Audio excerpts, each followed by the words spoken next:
Hi and welcome to another gaming video, and in today's video I have roped in my son to join me, and I will apologise if he sounds a bit rough, but he's not very well, but he's doing this video anyway. Yeah. And I'm not entirely sure if he knows what this is about. I have no idea what this is about. But it's a subject that it doesn't bother me, or maybe I just can't get my head around it, and it's a whole frames per second thing. Right. Okay. So the big buzz at the minute is that games can run at 60 frames per second, or in the case of something like the Xbox Series X, you can push that to 120 frames per second in 4K. It manages? Apparently. It depends on the hardware. It also depends on the games, because I know there were some games like one of the new Batman games, Batman Arkham or something, that even though it's a brand new game, will only run at 30 frames per second, and some very noticeable people got a bit whingy about it, saying this is a brand new game on a console that's capable of this, this and the other. Why are you limiting it at 30 frames per second? Oh, I'm struggling to work out what the hell. Why do we need 60, 120 frames per second? What is it? Smoother image. But you're running at 30 frames in 1 second. I'll tell you what sparked this video off. I've got a Switch. Now, the Switch can handle 30 and 60 frames per second in handheld and docked mode, depending on the game. A lot of the games on the Switch are limited to 30 frames per second, purely for power and battery consumption reasons. And one of my favourite games at the minute is Bulletstorm Duke of Switch Edition, which only runs at 30 frames per second. So I put out a video, and then there was some comments saying, why are you playing it on a machine that can only do 30 frames per second? This is a game from PS3 era. The revamped version for the PS4 can handle 60 frames per second. Oh, I'm not going to play it on the Switch because of that. Now, I've played Bulletstorm on the Switch. Smooth as anything. What is the deal? What difference would you see playing a game from 30 frames per second and then the same game if you bumped it to 60 frames per second? You're a modern gamer. That's a good question. What is the point? There isn't much point. If you're going above 60. Right, so Personally, I don't. a Just game that because runs at 120 frames per second. will, quote unquote, look smoother than 60 frames. If you compared 30 frames to 120 frames, you'd know the difference. You'd see the difference. And how does that affect gameplay? Alright, say you're in an online game and you're running at 30 frames per second. Right, which I probably would be. It Depends on depends. what game we were playing, I suppose, doesn't it? Okay, let's say we did a 1v1 in Fortnite. Like how Okay. we... I have no idea what FPS Fortnite runs at. It depends on what you set it as. If I'm playing on my... which I don't, on my PC, I think it's auto set to 120 or 60, I believe. Right. And what about the Switch? That's got to be 30 frames. That's got to be per 30 frames per second. second. So, what advantage would you have playing on your whatever at 60 or 120 frames over me at 30 frames per second? Okay, let's sort of simplify it down. So, remember old flip books? Yeah.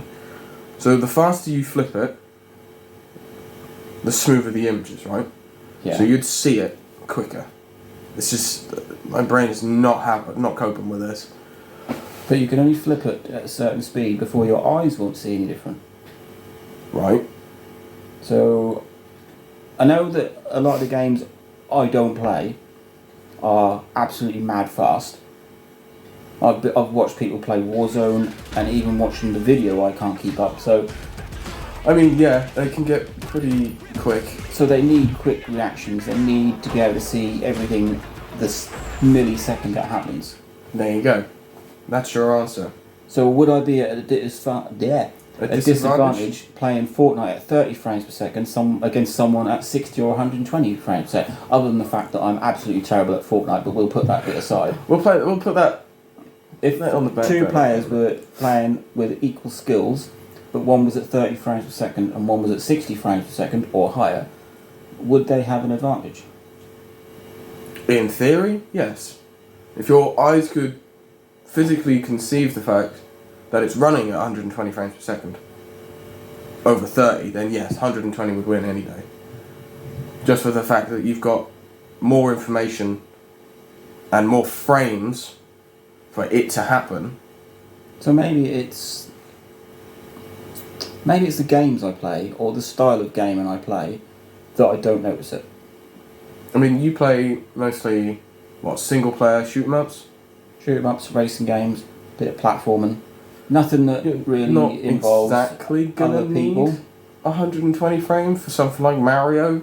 Okay, well I've got a small list here of Switch games Right. that will run at 1080p, At 1080, so that's docked, docked. at 60 frames per second. Right. Star Wars Episode 1 Racer. Now I get that because that is a very old game that's been that you know. That's Never probably, heard of that one. Fast RMX. Don't know that either. Doom 3, That is one I do know. but that is an old game. It is an old game-ish. Well, it's about 15 years old.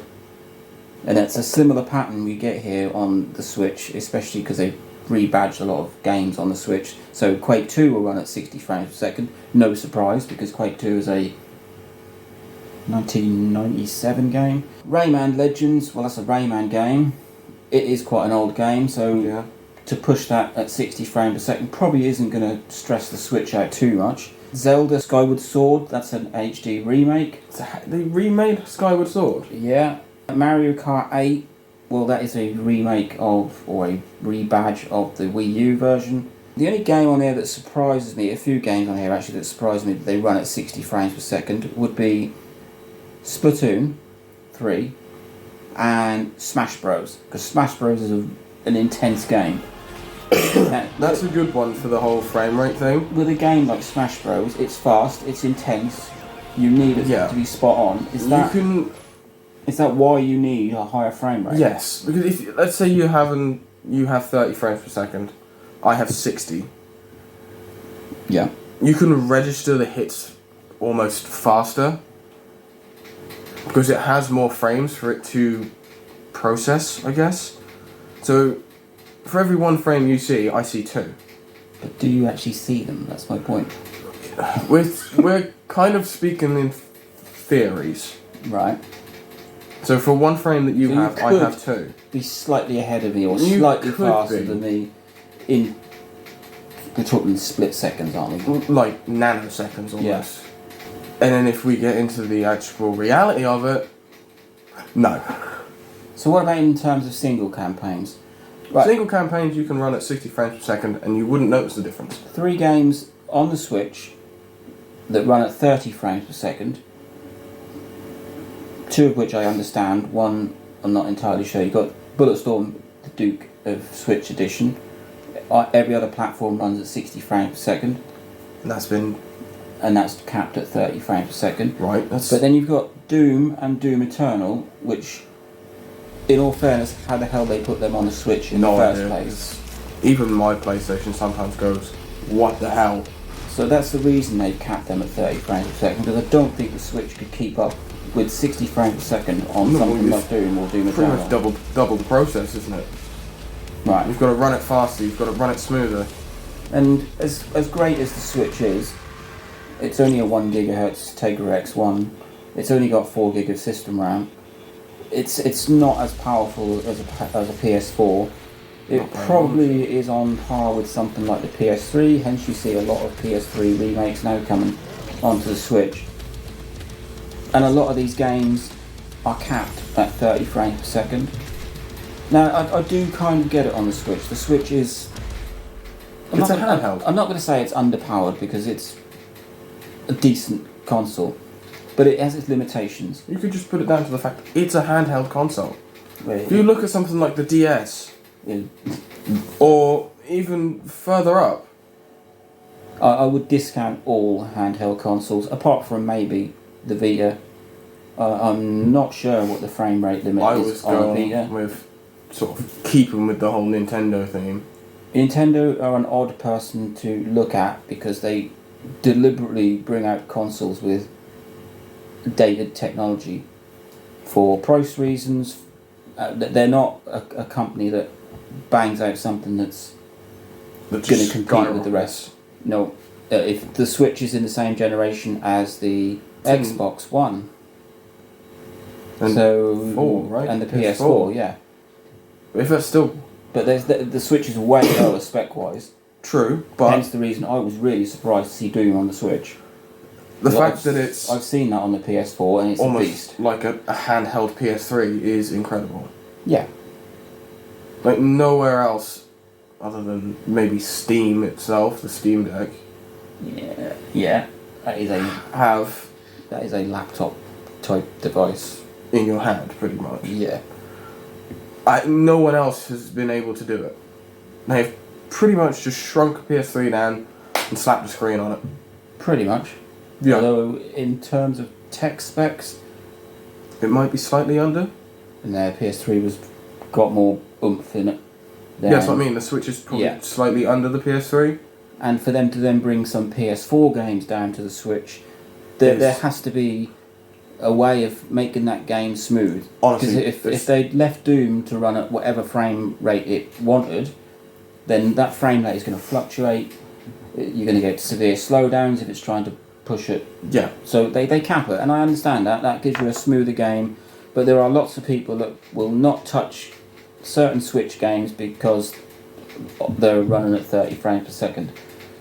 Maybe it's because the Switch is my first console that, well, in a very long time, that's capable of anything beefy. So I've not really noticed. You've got Game Boys, DS's, PSP. My Vita is probably the only thing that is close to it. I think some of those will run at quite high frame rates, something like Killzone Mercenaries. But it's an older console. It's still in that PS3 era, PS2, PS3 era. But I don't know. Every time I see a game review lately, it's, oh, well, it runs at this frames per second and that's frames per second. Or you watch someone on YouTube and they're playing some sort of game at crazy 120 frames per second.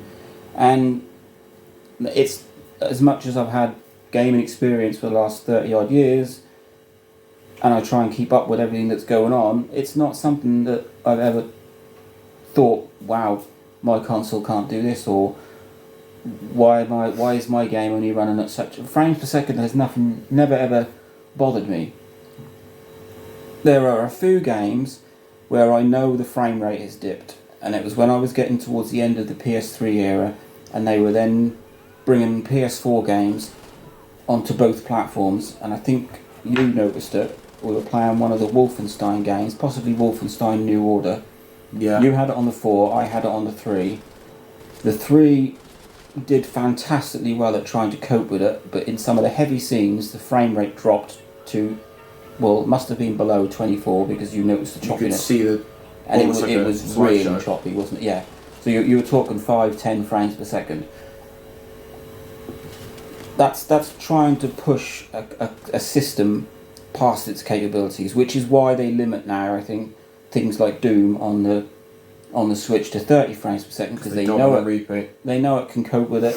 They know it will give gamers a smooth experience, and it's why they don't bring certain games to that platform, because they shouldn't have brought Wolfenstein New Orders as a PS3. As much as I loved the game, I mean, probably not, but it couldn't cope with it. But the game experience suffered because of it, because it couldn't keep up with whatever it was supposed to be doing. I'm not entirely sure what the point of this video was, but I think I'm a little clearer on what frames per second is for.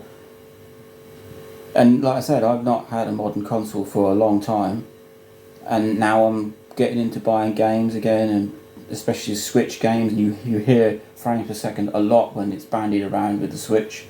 Apart from this Batman game, which I think was on the Xbox Series X, and it came out and it was capped at 30 frames per second. I don't suppose that was a Telltale game, was it? I have no idea. A lot of people blamed it on the fact that you got the Series X, and anything on the Series X runs on the Series S, which is the lower cut version of this. So maybe they were trying to make it run on the S smoothly, so they made it 30 frames per second. I can't remember which game it was. If it was one of the Telltale series, then it would make sense because it's more of a. It's like. No, this is like Arkham Origins or something like that. Or Blackgate or something. If it was Arkham. Okay. And this was only a year or so ago. And people who were buying it were outraged, disgusted that, oh, my console is capable of 120k, 120 frames at 4K. Why are you making me pay for a game that can only run at 30 frames per second? It's disgusting. It's an outrage. And I even then, I wasn't really sure what they were talking about. And I get it. You've got this beast of a console. That's doing quarter of its power. Why limit it? Yeah. Yeah. And a lot of people do get their knickers in a twist about this whole frames per second thing. To be honest, the only time I ever notice it is if it drops to below 24 and you start to see the choppiness of it. Or quote unquote slideshowing.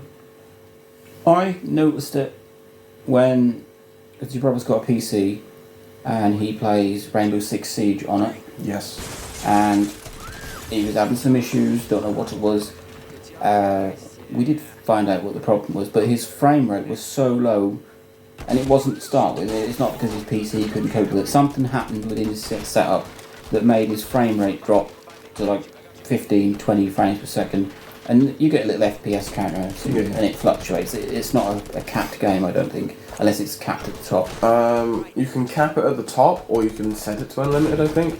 So you could quite easily hit like 120, 240. Well, whatever was going on with his, that's when we started to notice a huge frame problem. But that got resolved, and then it went back to 30, 60, I can't really remember. And that's another time that I've had to deal with frames per second. But other than that, it's not something I consciously think about. And by the sounds of it, neither do you. No, I know I'm quite a modern gamer, but I don't. You've got a PS4, you've got a PC. Most of those consoles are easily capable of 60 frames per second. PC can easily hit 120. I've hit 120 in certain games. Would you not buy a PS4 game? No. Because you knew it was capped at 30 frames per second? Would you buy a PS4 game, play it, and go, ooh, I know this is only 30 frames per second? No. Or would you not notice it, not care about it? Personally, I either wouldn't notice it or wouldn't care. Right, well, I'm in the same boat there. Like I said, I've been playing Bulletstorm Duke Switch Edition. Absolutely fine. I played the PS3 version. And I've played the PS4 version of it. And I've had no issues. I've spent many an hour playing this game. Absolutely love it. Brilliant. And the fact that it's running at 30 frames per second capped doesn't bother me at all. In fact, I hadn't noticed until I started doing sort of research for this video and looking up what games could run at certain frames per second, and just sort of then this huge great list of games came through that were capped at 30 frames per second, and people were naffed about it. Okay, so I get what it's capable of. It means that your game runs a lot quicker, or your reaction time is a lot quicker. Or it can be in theory. And maybe it's because I don't fall into that genre of playing the latest Call of Duty online, or Fortnite that much, or Apex, or Siege, or whatever else I was trying to play the other day. That's not my style of game. I am a sit-down, single-player, play it on my own. I've only just recently hit modern gaming, so before that on DS, and you don't really want to count frames per second on DS because that's not... You could probably count when you have. It's just not that sort of platform, so that's about it really. I think I've gained a little bit more knowledge as to what frames per second are for. It still doesn't really enter my radar when I'm buying a game, looking at a game, Playing a game, or reading about the latest game, and people start whinging about it. I would just glance over that and go, oh well, 30 frames per second, that's fine. If they'd capped it at 20 frames per second, no one's going to do that, but then yes, you'd notice it. You'd notice it. Probably only slightly. And capping a game at 30 frames per second means that game will run smooth all the time. Yeah. Rather than trying to get a 60 frame per second on a machine that struggles, and then you notice bad playback or bad gameplay. Yeah. So capping it at 30, especially It's on probably Switch, a benefit. is a benefit in some games. But then I do understand that if you've got a machine like the Xbox Series X that can do 120 and then it's capped at 30, that's a big waste of power, isn't it? So, It swings and roundabouts, really, isn't it? and there is no reason to cap that sort of game at 30 frames per second. Do you that sacrifice power for stability? console. I want smooth gameplay. You want smooth gameplay, so 30 frames, you're done. You're fine. You're happy with it. I've got 2 games I know. That, Even if your system can go 60, but I don't 120. know that. That's the thing. If I've you got did- 2 games that I know what their frame rate caps are. Exactly. The rest of my games, I don't give a damn what they are. I didn't even give it a second thought until recently. And maybe I'm a minority in that, but obviously not, because you don't really No, either. I mean, I play PC games. Yeah? A lot of them can be... I think most nowadays are set at a cap of 120. Mine never goes that high. And I don't think your brother would Because really it notice stresses either. it out. He plays a lot of online games. If you play a game, let's say for 6 hours straight, at 120 frames per second, constantly, it's gonna kill your machine. Whereas if you play it at 60 or 30, it's gonna have a lot smoother. Yeah, it's less pressure, isn't There's it? less pressure on the machine, so it can run longer, it can run But cooler. then, if your machine is capable of it, is it going to stress it out anyway? No, Well, yeah. not really. If you stretch an elastic band for long enough, it'll snap. But only if you stretch it a little bit. If you stretch an elastic band, If your elastic Very- band is capable of stretching this far, and you, It will and you stretch still it to there, only- that's fine. it There will still snap at is some still point. fine. There is still fine. It's when you get it past its point. Still. Pushing an Xbox to 60 frames per second isn't going to stress it because it's capable of 120. It's when you start getting close to that 120 all the Let's say time, you would... then that's going to Yeah, be... that's... Yeah, good point. There's no... Same with a car. If you've got a car that can max at 150 miles an hour and you drive it at 50, that's It's- not going to stress it. You're still going to wear it out, But at 100, it's not going to stress it too much either. but you'll wear it out quicker. You at will. 50. At 100 than 50. That's what I'm But saying. it's capable of doing so much more. So why would you have a Ferrari and drive it at 10 miles an hour just to save it? To save it, exactly, my point. Okay, so yeah, I think I get it. It's faster gaming. It's for all these modern MMOs. Am I right saying they're MMOs? MMOs. Fortnite, Yeah, okay. Or online shooters. That online sort of thing, shooters, online games. where you. I've watched videos and I could have sworn they'd sped the video up because they play so quick. So quick. Maybe that's where 60 and 120 frames come in. Maybe it's because I don't play that sort of style or that fast, or I'm just rubbish anyway. That it doesn't bother me. I'm quite happy to stick at 30 frames per second because I couldn't tell you whether it was all 30 or 60 anyway. But the point of this video was to try and educate me a little bit in the whole frames per second thing and what it's for and what's the point of it. And I think I've got there, just about. Yeah. It still doesn't make any difference to me, No. but I understand the principle behind it. I mean, I know I play a lot of PC games, so I said before, and I have my little FPS counter in the bottom. I used to. Literally, just the numbers, just green numbers. That's it. I'm talking Doom and Quake days, and Quake 2, especially when Quake 2 and you first started getting online gaming with things like Quake 2 on bloody dial-up modems, and you'd have an FPS counter in the bottom. That's when and particularly things like Quake 3 and Unreal Tournament. Quake 3 was what? Quake Champions? Is that what it No, was? Quake 3 was the Quake version of Unreal Tournament, which is like... It's a bit like... You're playing online, you're playing multiplayer, but it's bots. There was no online, although there was online, but I never did that. And that gave you an FPS counter as well. But that's talking way back, and that's not even anywhere near the 60 frames or 4K or even HD graphics. But what I'm saying is that's when I first noticed the little FPS counter in the corner, and I'm sure some of the games I played were playing less than 30 frames per second, 20 frames per second. You could see some stuttering going on, but that was just the technology back then. I'm going to leave this video here. I think I get it. And if I don't, it doesn't matter anyway because it doesn't really make any bother you. difference. No. No. But I want to get someone's opinion and what the whole frames per second thing was about. And I think I've done that. So, cheers. Link, like, subscribe, enjoy.